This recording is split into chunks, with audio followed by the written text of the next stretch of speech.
Domenica 21 giugno, San Luigi Gonzaga. È il 172esimo giorno dall'inizio dell'anno, ne mancano 193 al termine. Il sole sorge alle 5:23 e tramonta alle 21:06. La luna si leva alle 10:22 e tramonta alle 23:55.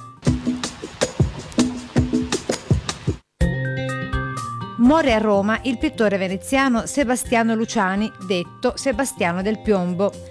Allievo e amico di Giorgione e Michelangelo, suo capolavoro è la pala d'altare della chiesa di San Giovanni Grisostomo a Venezia.